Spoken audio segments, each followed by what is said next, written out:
Ah bah. Bonjour et bienvenue dans ce webinaire organisé avec les sociétés Pure Storage et Metanex.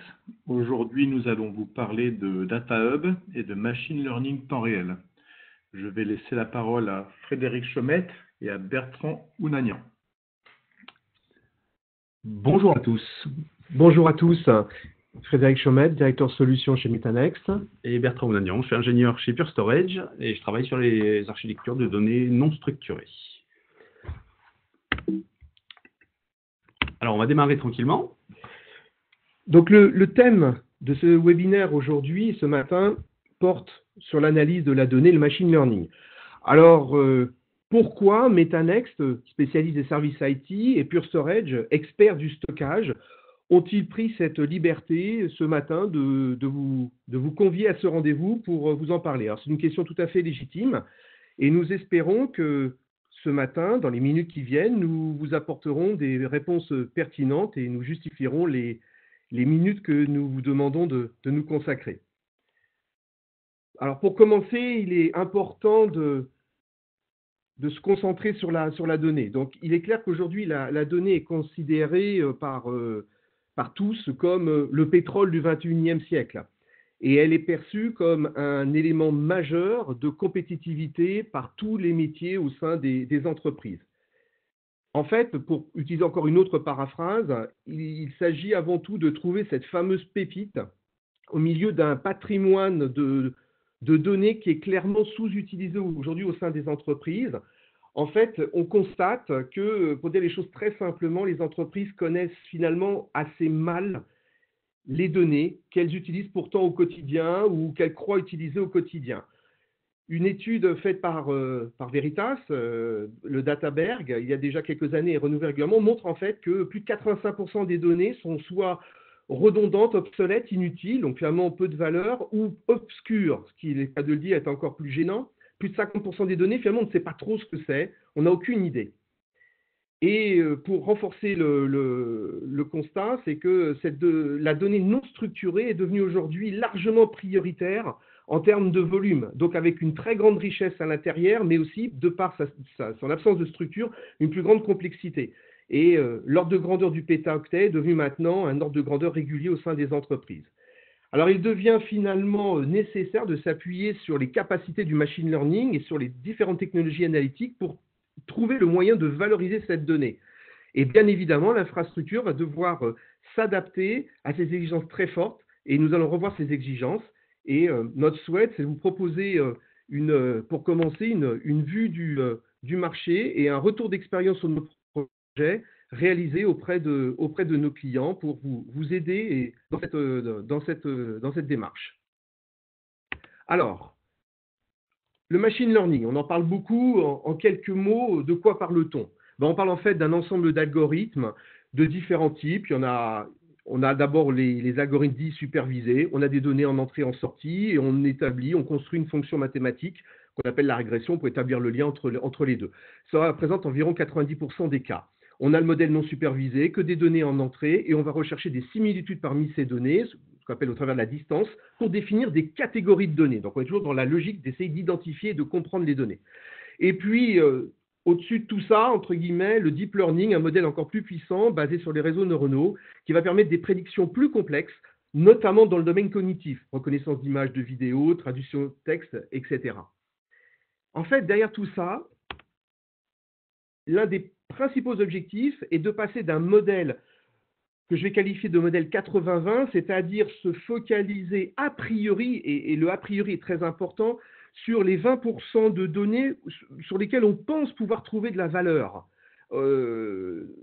Parmi donc 20% d'efforts, et on laisse de côté les 80% où on se dit a priori, non, ça va être trop cher, ça va demander trop d'efforts, donc je les laisse de côté. Et finalement, on va passer dans un modèle où grâce à un processus qui va être automatisé, avec un coût fixe, fonctionnant en mode 24/7, et bien finalement ce processus sera idéal pour trouver la donnée, cette fois-ci sur 100% du périmètre. Et on se donne bien sûr beaucoup plus de chances de trouver cette fameuse pépite.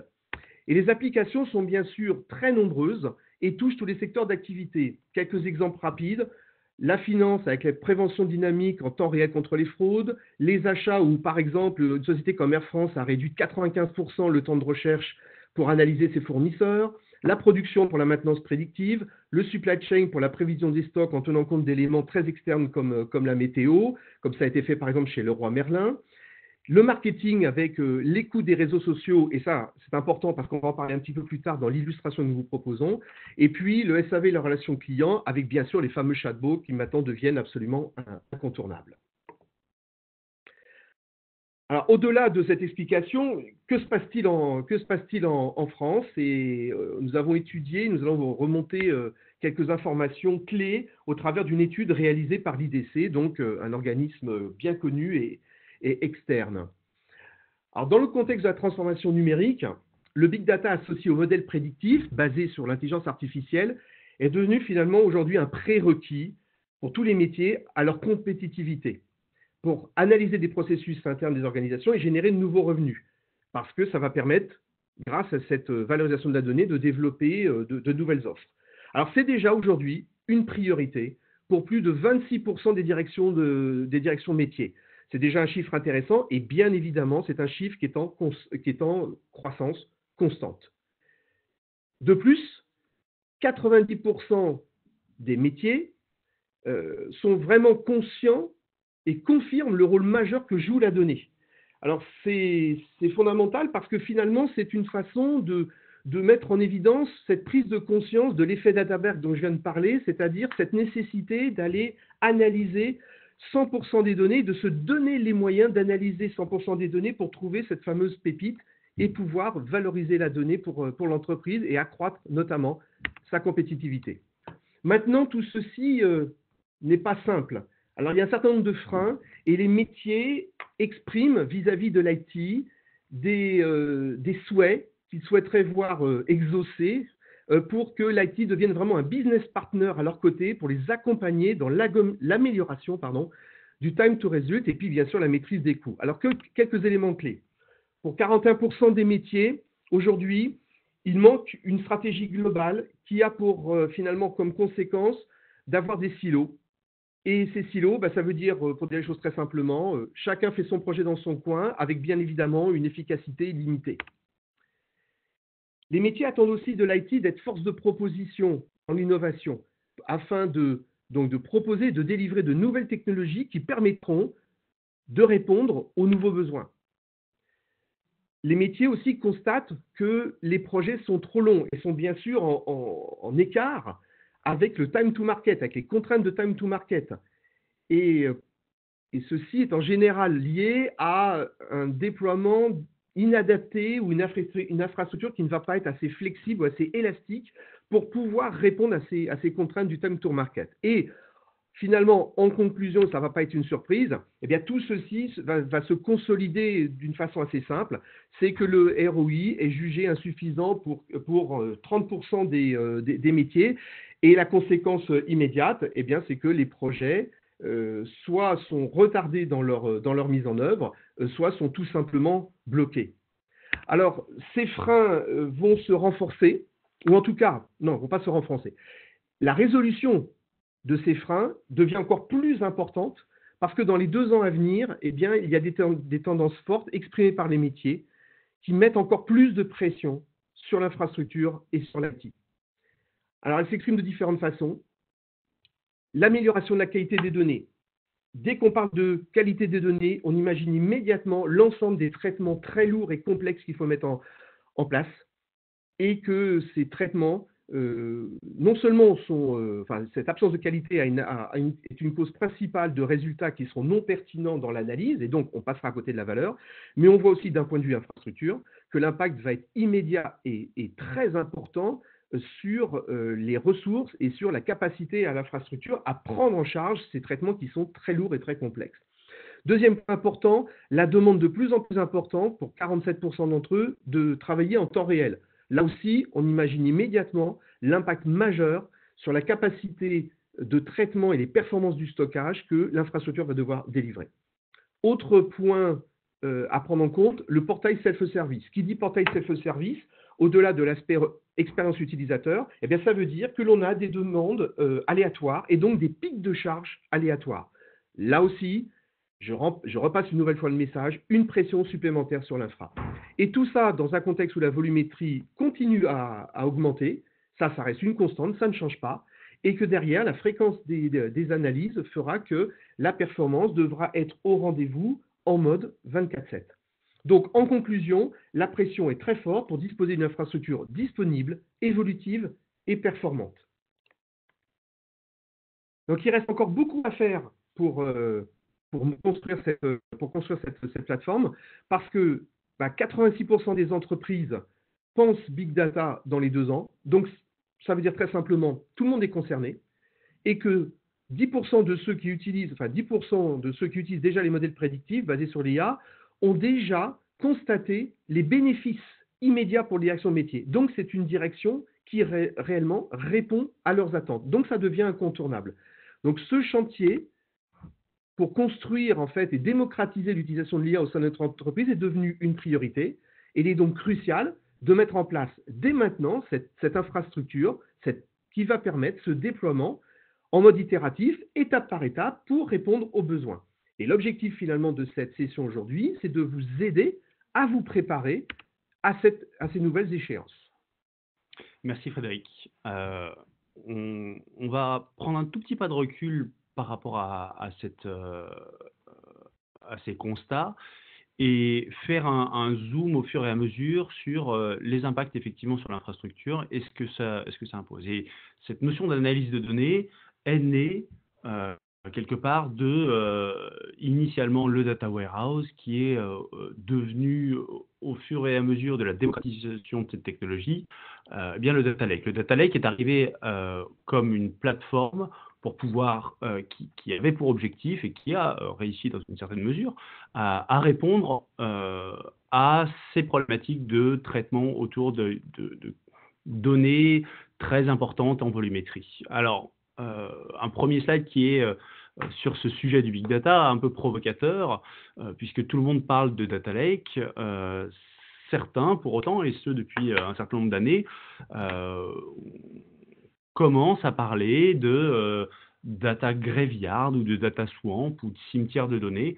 Alors pourquoi ce constat-là et un des facteurs qu'on a pu voir apparaître chez un certain nombre de clients aujourd'hui, c'est que si le data lake a effectivement cette capacité à pouvoir ingérer et stocker une capacité très importante de données, l'utilisation de ces données est plus complexe. On a parfois des clients qui n'ont pas forcément le niveau de service attendu sur ces données ou alors ont tout simplement du mal à retrouver ces données. Donc vous voyez que, et ça date de 2014, on commençait à voir ce type de notion apparaître.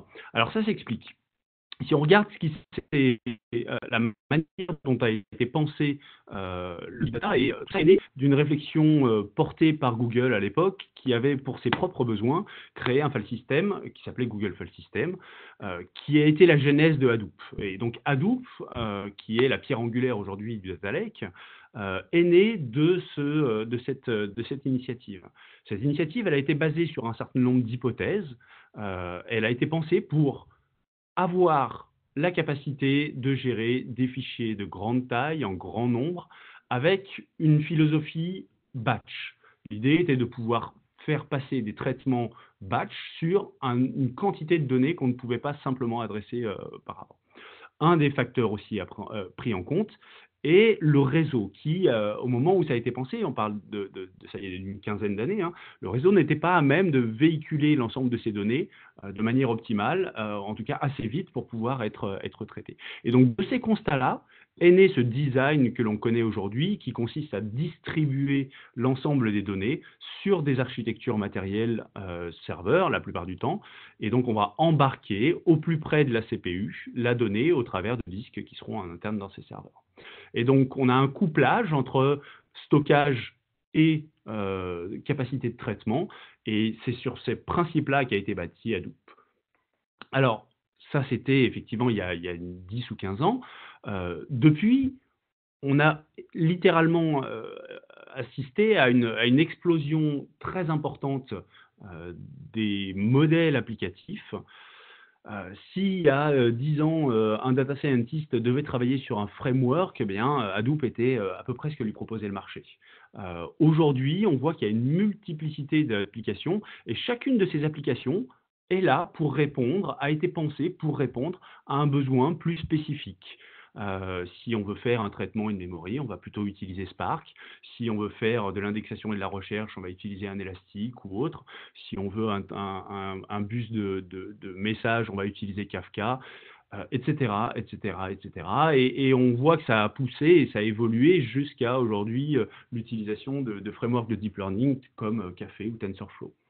Alors, on a eu des gains énormes à l'utilisation et à la création, par la création et l'utilisation de ces environnements applicatifs.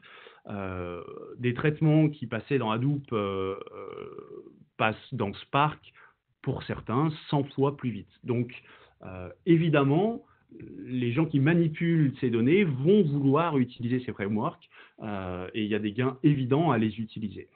Maintenant, il y a des impacts assez significatifs sur l'utilisation de tel ou tel framework, puisque leur spécificité a aussi apporté bien des spécificités liées à la nature des données et liées à la manière dont elles sont traitées. On voit qu'on n'est plus du tout sur une logique de gros fichiers, ou au contraire, l'IoT aujourd'hui amène une mixité entre petits et grands fichiers.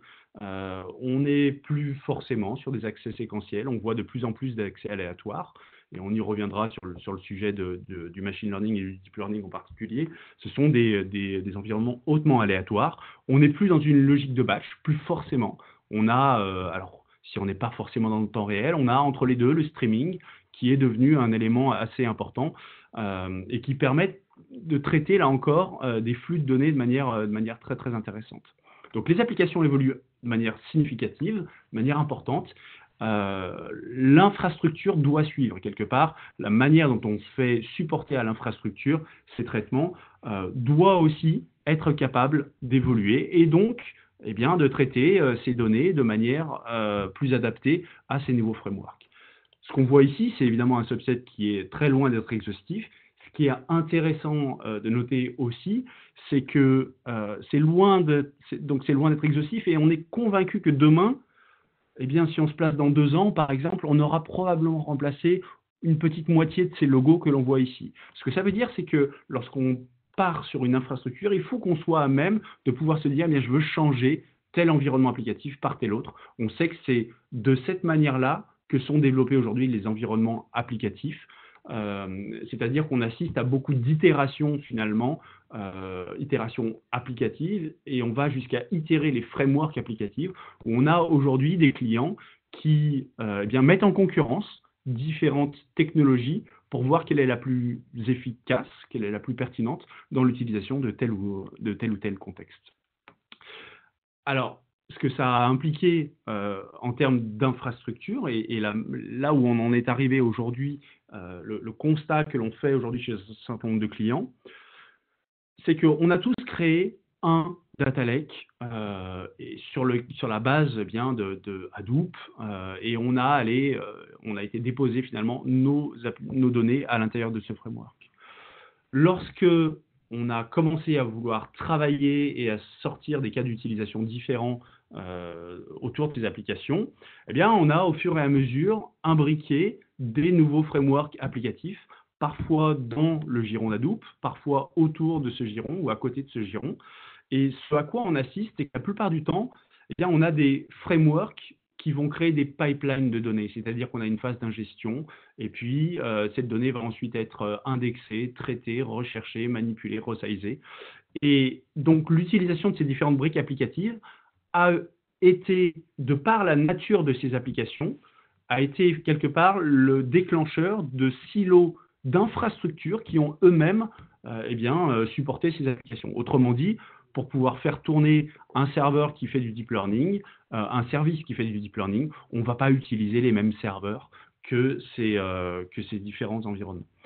On va aussi avoir un impact sur le taux d'utilisation de ces différentes ressources, et puisque lorsqu'on démarre un projet, généralement, on a un ratio entre le stockage et le compute, et ce ratio est bon à un instant T, Mais demain, lorsqu'on va passer de MapReduce à Spark, eh bien, c'est plus du tout le même ratio.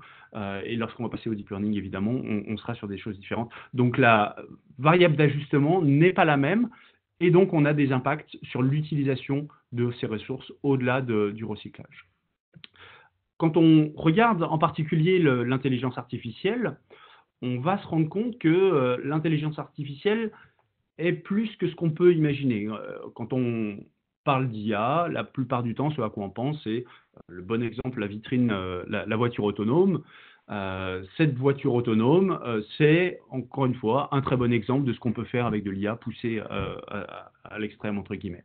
On voit néanmoins qu'il y a des choses beaucoup plus invisibles pour le commun des mortels, sur lequel eh bien, l'IA a je dirais des débouchés très très intéressants. Donc, ce à quoi on pense quand on parle d'IA, on pense à ça. La plupart des gens qui se lancent dedans pensent au framework, Café, TensorFlow, etc., etc. Et puis, on pense à la GPU, parce que la GPU a été littéralement un des facteurs déclencheurs liés à son niveau de parallélisme et au fait qu'elle apporte bien une capacité de traiter en parallèle un très, très, très grand nombre de données, ce qui la diffère en soi de la CPU. Et encore une fois, ça a été un facteur déclencheur. Si on doit les aligner, les trois facteurs déclencheurs sont la GPU, l'avènement quelque part de ces frameworks de deep learning ou de machine learning. Et puis le troisième, c'est évidemment la donnée. On en a beaucoup parlé, Frédéric l'a évoqué de manière significative.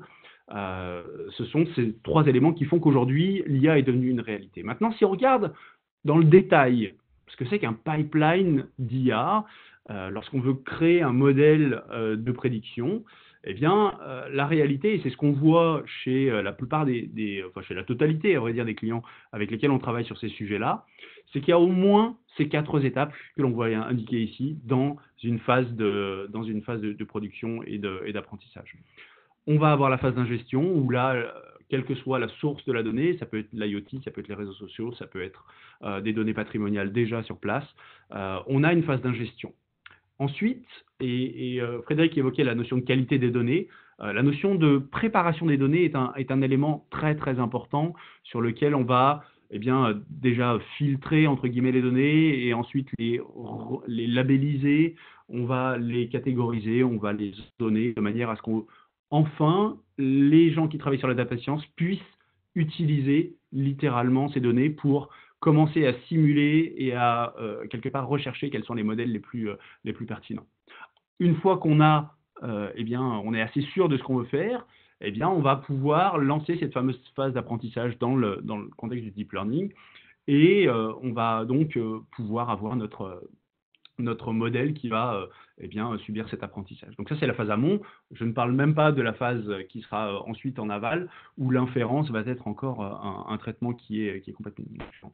Et donc, on voit qu'au fur et à mesure de ces différentes phases, on va avoir des mouvements de données qui vont être faits. Et la plupart du temps, ces données sont au passage transformées en passant d'un format à un autre, en passant d'une typologie de données à un autre. Et si on regarde en particulier ce qui se passe au niveau du stockage, on va se rendre compte que ces différentes étapes, et il y en a souvent beaucoup plus, mais sur ces 4 majeures que l'on retrouve systématiquement, sur ces 4 étapes, les profils de données sont différents. Et les profils d'accès aux données sont eux-mêmes très très différents. Si on part de l'ingestion, où on va avoir la plupart du temps des gros fichiers qui sont séquentiellement écrits sur un espace, on va se retrouver à l'opposé dans un espace, dans la phase d'apprentissage, sur au contraire des lectures aléatoires sur des fichiers qui sont la plupart du temps plus petits, mais ça peut varier. Mais on est sur des lectures aléatoires et on se rend compte que ça va avoir un impact très très significatif sur l'infrastructure sous-jacente qui doit être mise en œuvre. Et donc, la conclusion de ça, c'est que ce qu'on voit la plupart du temps faire chez les clients, c'est finalement la mise en œuvre de stockage à l'image de ce que l'on avait sur les serveurs. On va aussi dédier du stockage pour, je reviens en arrière une seconde, avoir finalement un espace de stockage qui va être dédié et adapté aux différentes tâches. Et la plupart du temps, à vrai dire, ce qu'on va retrouver, ce sont des disques internes dans des serveurs, ce qui va imposer cette phase de copie de données systématique, sans parler du temps de mouvement de données. Donc, quand on a quelques gigaoctets et quand on démarre sur le sujet de l'intelligence artificielle, ça ne pose absolument aucun problème. En revanche, quand on passe à la phase d'industrialisation, eh bien, le fait de devoir faire porter à des serveurs beaucoup de volumétrie et d'avoir plusieurs instances de ces données et de devoir faire passer ces données par le réseau, eh bien, devient un problème. Alors, il y a une solution à ça, en tout cas, qu'il faut absolument évoquer, le cloud. Frédéric, je te laisse la main. Merci Bertrand. Donc le cloud, incontournable cloud. Alors il est clair que le cloud apporte une réponse efficace et pertinente pour allouer très rapidement des ressources, des VM que l'on va arrêter et redémarrer en fonction de l'usage, de la volumétrie principalement ou S3, pas que, mais S3 très souvent, et aussi pour faire mettre en œuvre rapidement et simplement les fameuses nouvelles technologies que Bertrand évoquait tout à l'heure, et sachant que le rythme des nouvelles technologies est très rapide, donc il faut pouvoir en tirer parti au fur et à mesure de leur arrivée. Mais en fait, ceci va dépendre, l'intérêt du cloud va dépendre notamment de la maturité de la démarche. Alors, quand on est en phase exploratoire, fondamentalement, on veut faire simple, rapide et je dirais même jetable dans certains cas. Donc, c'est clair que dans ce cas-là, le cloud est une solution opportuniste tout à fait valable pour découvrir, apprendre en fonction des besoins. En revanche, quand on passe dans la phase de production, les enjeux vont être différents. On va mettre l'accent sur la compétitivité vis-à-vis des autres entreprises, la réactivité, la flexibilité, les fameux time to market, time to result qui sont chers au cœur des métiers. Tout ceci avec des SLA très élevés et aussi avec des coûts parfaitement maîtrisés. Et dans ce contexte, on constate chez nos clients qu'il y a une reprise en main d'une certaine façon de ces environnements pour les mettre chez eux on-premise, tout en essayant de conserver les atouts du cloud. C'est-à-dire bien sûr cette capacité à être élastique, à être évolutif, tout en maîtrisant la perf, et je le répète une nouvelle fois, tout en maîtrisant les coûts. Donc, on voit et on constate que, in fine, de très nombreux clients vont revenir on-premise après la première phase d'exploration dans le cloud qui leur a permis de faire leurs armes. Alors, une fois que l'on dit ça, il est important d'apporter aussi d'autres éléments factuels sur cette notion de, oui, le cloud n'est pas toujours la solution la moins chère. Et pour illustrer cette réflexion, eh bien, une étude a été menée sur la base d'une plateforme tout à fait standard, NVIDIA et FlashBlade, Pure Storage FlashBlade, face à une solution équivalente dans le monde AWS. Les détails sont fournis dans l'étude qui est présentée sur la diapo, en utilisant bien sûr les nouvelles, une GPU basée sur les nouvelles instances disponibles chez AWS, les fameuses P3 16X large, et du stockage S3. Et en fait, la comparaison des coûts montre finalement, sans surprise, que bien évidemment le cloud est moins cher au début du projet, dans un premier temps, mais que finalement au bout d'une quinzaine de mois, eh bien, les courbes se croisent et les coûts basculent. En fait, en phase de production, l'activité devient constante en mode 24/7 parce que la montée en puissance des projets, leur diversité, la diversité des usages fait que on va vouloir utiliser constamment cette plateforme pour en tirer le meilleur parti, et que finalement, de façon assez évidente, il devient plus économique d'avoir sa propre plateforme. À condition, bien sûr, que cette plateforme soit bien conçue dès le départ pour répondre à ces besoins qui vont évoluer, à ces demandes qui vont devenir de différentes sources. Donc, toujours la nécessité d'avoir cette plateforme disponible, performante, évolutive et qui sache s'adapter complètement à ce domaine de l'analyse des données. C'est ce type d'études. Je précise que nous les faisons régulièrement pour nos clients pour trouver la bonne trajectoire. Donc, il n'y a pas qu'une seule réponse. La réponse va dépendre bien sûr du contexte, mais on constate aussi qu'il est fréquent que la bonne solution soit finalement l'approche vers le mode hybride, vers le cloud en mode hybride, qui va apporter finalement le meilleur des deux mondes et devient une réponse finalement tout à fait satisfaisante pour la plupart des entreprises. Alors, comme je viens de le répéter plusieurs fois, la performance, pardon, est au cœur quand même de cette problématique. Alors, la performance, pour l'aborder, eh bien, il y a le sacro-saint benchmark, hein, qui est un élément de référence, hein, pour essayer de comprendre ce qui se passe et pouvoir mesurer et comparer différentes solutions. Alors, pour illustrer le propos sur le fait que, attention, et on vous suggère d'être très vigilant avec les benchmarks, si l'on regarde l'un des benchmarks les plus fréquents autour du dataset ImageNet, qui est un dataset de référence, eh bien, on constate que ces benchmarks vont s'appuyer sur ce dataset qui utilise des images de taille finalement relativement petite par rapport à la réalité. Sur la diapo, on vous indique une information liée à un cas réel dans le secteur de l'automobile. Donc attention déjà à la taille des images, il y a un ratio quand même assez conséquent en termes de taille. Deuxième élément important, dans les benchmarks qui sont réalisés autour de ces datasets ImageNet, il y a régulièrement une phase de packaging des images, notamment avec des frameworks comme TensorFlow, pour regrouper les fichiers. Ce n'est pas généralement le cas dans la réalité où les images sont traitées de façon aléatoire, sans compactage, donc on reste sur des tailles beaucoup plus petites. Donc là, c'est l'effet inverse. Attention à ces effets de compactage. Et en fait, tout ça est fait pour alimenter en mémoire la fameuse GPU qui est au cœur finalement des ressources, comme Bertrand l'a déjà indiqué, dans des tests que l'on qualifie souvent de synthétiques, c'est-à-dire finalement des tests qui tournent 100% en mémoire, totalement orientés GPU et qui font finalement l'impasse sur le stockage. Bien évidemment, dans la vie réelle, eh bien, les images sont lues de façon aléatoire sur le stockage, donc le stockage est sollicité. Donc il y a quand même des écarts significatifs entre l'approche benchmark et ce que l'on constate dans le cas réel. Alors, pour reprendre le système d'apprentissage déjà évoqué par Bertrand, eh bien, ce processus s'appuie depuis le stockage avec la lecture des images pour les décoder et les traiter au niveau des CPU avec un framework. On a déjà cité TensorFlow, ce n'est pas le seul, c'est aujourd'hui l'un des plus fréquemment utilisés, qui va donc traiter, retravailler les images, les resizer, et ceci va permettre de nourrir le plus possible et en temps réel et de façon constante cette fameuse GPU pour toute la partie apprentissage.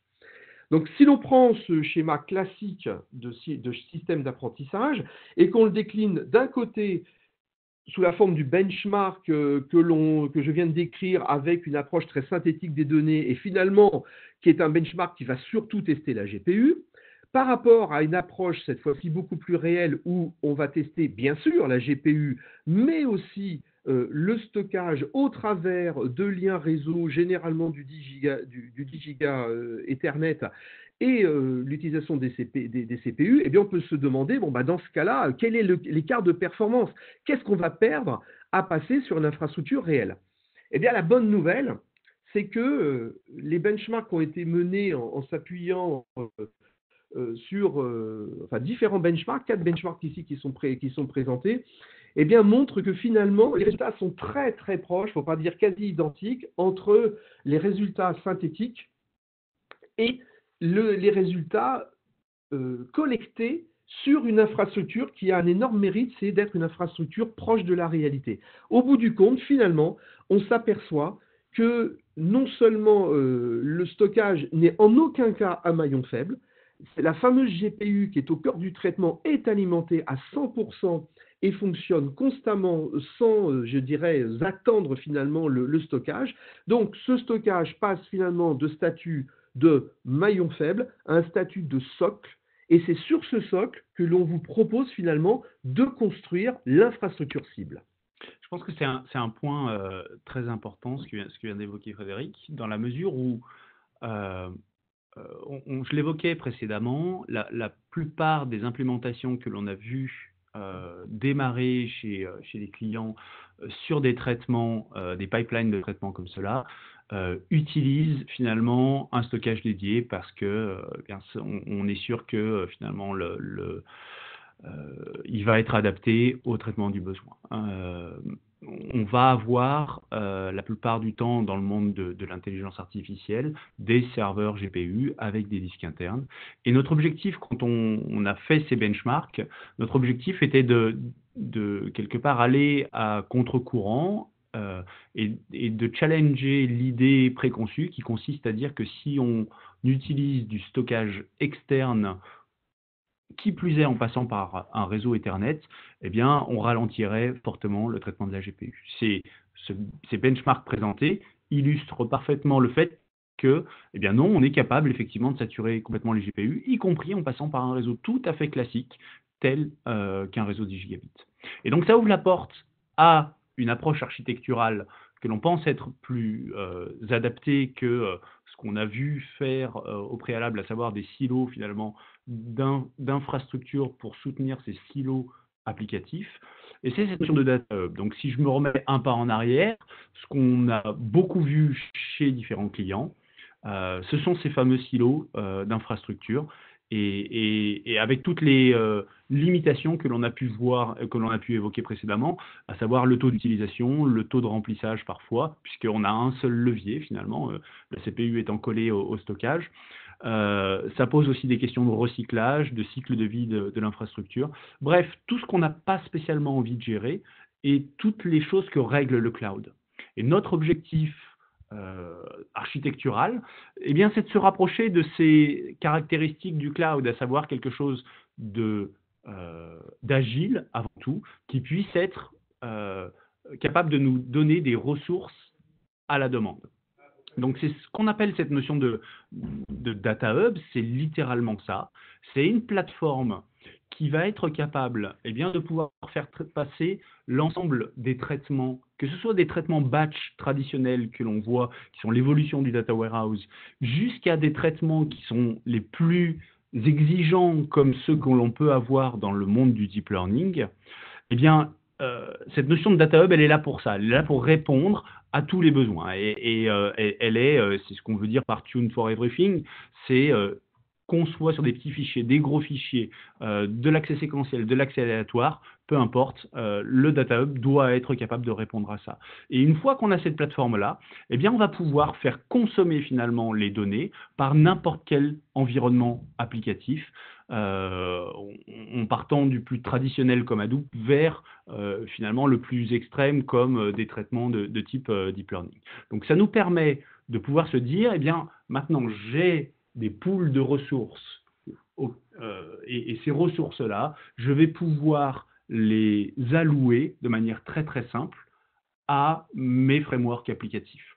Ça ouvre la porte tout simplement à des choses comme la virtualisation, à des choses comme la conteneurisation, qui sont traditionnellement un peu complexes, voire déconseillées par les fournisseurs de solutions analytiques. On pense au contraire que ces solutions analytiques, finalement, pour certaines nées dans le cloud, sont tout à fait compatibles avec la virtualisation et pour certaines nées même avec de la conteneurisation, ce qui est évidemment très difficile à faire quand on parle de serveurs avec des disques internes. On ne va pas virtualiser un serveur avec 30 Tera de données. On va encore moins évidemment conteneuriser sur l'application qui est portée par ça.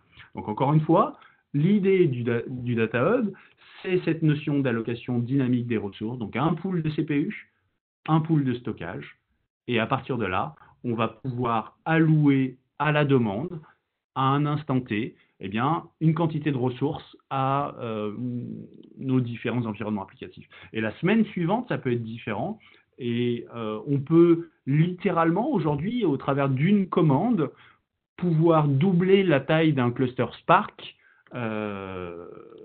au travers d'une commande, et ça se fait à chaud.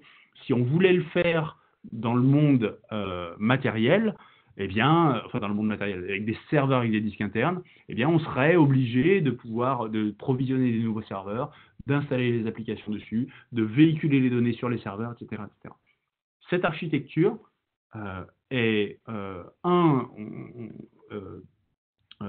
beaucoup plus souple, et encore une fois, elle, de notre point de vue, se rapproche de ce qu'on fait dans le cloud, et il n'y a pas à prouver, enfin le cloud a prouvé depuis des années que les environnements analytiques gagnaient à décorréler la partie applicative, la partie traitement, donc la CPU finalement du stockage. Donc on est vraiment dans une optique de se dire, offrons de la souplesse, offrons de la flexibilité, et on pense que les architectures serveurs avec des disques internes ont vécu et que on a beaucoup à gagner à la fois en performance, mais surtout en souplesse. Si vous demandez à n'importe quel data scientist s'il serait content de pouvoir utiliser des containers plutôt que des serveurs physiques, la plupart du temps, évidemment, la réponse va être oui.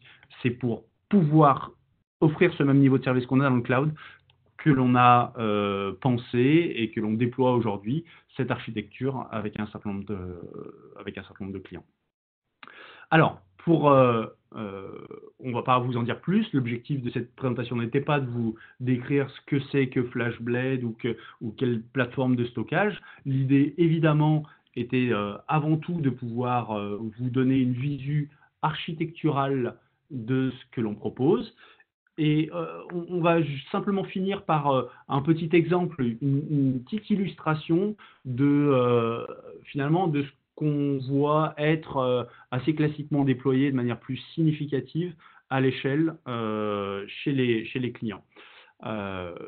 Pour faire cette illustration, on est parti d'une notion d'un pipeline de données et n'ayant pas de données nous-mêmes en propre, ce qu'on a tout simplement fait, c'est qu'on a capturé des données publiques. On a choisi celle de Twitter, ça aurait pu être quelqu'un d'autre, donc on a utilisé finalement l'API publique de Twitter pour aller capturer des tweets et les traiter. Il y a 3 traitements qu'on a appliqués à ces tweets. Ce sont des traitements que vous avez peut-être vu passer par ailleurs, hein. En tout cas pour les premiers, à savoir indexer les tweets et être capable de rendre, au travers d'une visualisation sur un Kibana ou autre, eh bien, un dashboard qui va nous décrire comment est finalement la tendance liée à un mot-clé. Je veux par exemple capturer l'ensemble des tweets qui concernent Metanext et je vais voir la tendance qui va s'affiner au fur et à mesure du temps, je vais voir les langues, etc., etc. Bref, tout ça se fait au travers d'une indexation et d'un rendu graphique. On a fait 2 traitements supplémentaires sur cette capture-là. Le premier, c'est d'extraire l'ensemble des messages qui sont dans les tweets et une fois que cette extraction est faite, eh bien, d'y associer un traitement basé sur du Natural Language Processing pour voir, eh bien, avoir une estimation finalement du sentiment qui se dégage lié à tel ou tel tweet. Et là encore, de manière à pouvoir faire des statistiques sur, eh bien, est-ce que le sentiment est plutôt positif ou négatif sur finalement cette capture de tweet que j'ai fait, est-ce qu'il y a une tendance avec le temps, etc., etc. Le second traitement qui n'a absolument rien à voir et qui va même pas utiliser fondamentalement les mêmes données, c'est que dans le tweet, on va extraire le message textuel, mais on va aussi aller extraire une image. En réalité, on va aller extraire une URL qui nous permet d'aller télécharger l'image qui est relative à ce tweet. Si le tweet contient une image, eh bien, on va la télécharger. Et à partir de là, eh bien, on va utiliser un framework pour pouvoir faire de la reconnaissance d'objets à l'intérieur de cette image. Pour, par exemple, on peut très bien imaginer une entreprise qui, pour faire du brand awareness, va aller capturer l'ensemble des tweets qui concernent son nom, quelque part, pour avoir une tendance, voire faire une géolocalisation de ces tweets pour voir un petit peu quelle est leur visibilité sur Twitter. Extraire une notion de sentiment positif, négatif lié à ces éléments-là. Et là encore, pourquoi pas imaginer avoir sur une map monde eh bien, une couleur qui peut se dégager. Ça permet très rapidement, visuellement, de pouvoir finalement isoler finalement un événement qui pourrait avoir lieu à tel ou tel endroit dans le monde. Et par ailleurs, pourquoi pas faire une reconnaissance de logo de cette entreprise de manière automatique pour, eh bien, là encore, mesurer la visibilité du logo sur Twitter. Ce qui est vrai avec Twitter, peut être vrai évidemment avec n'importe quel type de source de données. Alors pour faire ça, eh bien, on a utilisé des frameworks différents. On a utilisé NiFi, qui est une plateforme développée et supportée par Hortonworks, dans laquelle on va retrouver un certain nombre d'outils. On a utilisé NiFi parce que c'est assez simple à utiliser, c'est graphique, ça permet de mettre en place un traitement de données, un pipeline de données. Donc, on a dans NiFi créé finalement le module qui va aller solliciter l'API de Twitter pour capturer les données. Et NiFi va faire trois choses. Il va aller copier les données quelque part textuelles et les images sur un stockage centralisé. Et on va utiliser S3 comme protocole d'accès, parce qu'on pense que S3 est très portable pour ça. Et il va par ailleurs aller indexer les données dans Solar, qui est un moteur d'indexation, quelque part, et de recherche, et de manière à pouvoir nous donner des tableaux de bord. Une fois que ce tableau de bord est là, eh bien on peut l'utiliser, le paramétrer comme on le souhaite, évidemment. Et par ailleurs, une fois que les données sont sur un stockage S3, et c'est toute la logique du cloud que l'on voit illustrer ici, c'est qu'une fois que ces données sont sur S3, eh bien on peut imaginer tout un tas de traitements qui viendraient consommer ces données. On a ici deux traitements que j'ai évoqués. Ces deux traitements sont effectués par SparkML dans un côté, Jupyter, on va utiliser Notebook Jupyter pour la reconnaissance d'images. L'idée ici était simplement de pouvoir illustrer que une fois que les données sont sur un socle technique, quelle que soit la technologie et quel que soit l'impact de cette technologie sur les données en tant que telles, si on a une plateforme qui est à même de répondre de manière pertinente à ces différents environnements, eh bien, on aura la possibilité de pouvoir rajouter un troisième, un quatrième, un dixième traitement si on le souhaite. Toute cette notion de pipeline va, de notre point de vue, enrichir les notions de TL, les data warehouse et de batch que l'on voit plus traditionnellement. De notre point de vue, le pipeline de données est vraiment quelque chose qui va se développer. Alors, on ne va pas vous détailler tous les éléments techniques. On est évidemment à votre disposition entière pour pouvoir vous montrer sous le capot toutes ces technologies-là.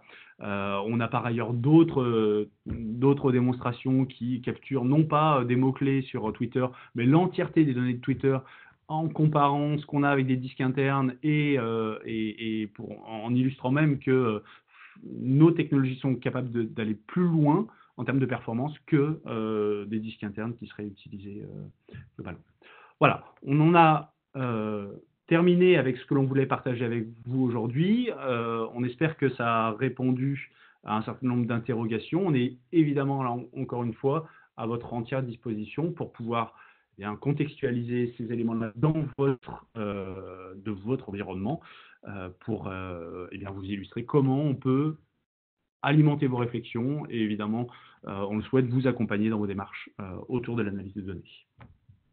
Frédéric, je te laisse conclure. Oui, un mot.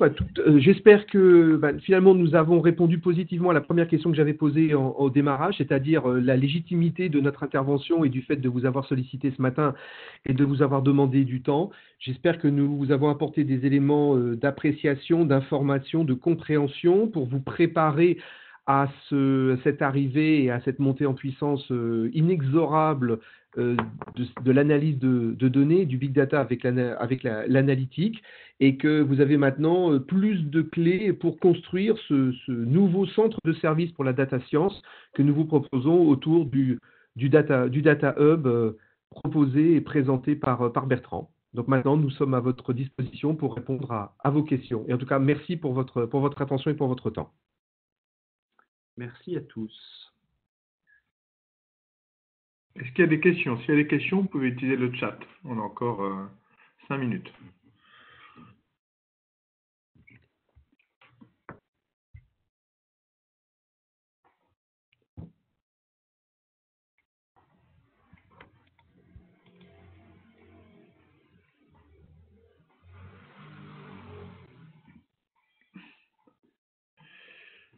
Je n'ai pas l'impression qu'il y ait des questions, donc merci Bertrand. Merci Mickaël, merci beaucoup, merci à tous encore une fois. Merci Mickaël pour l'organisation. Au revoir. Merci, très bonne journée à tous. Au revoir.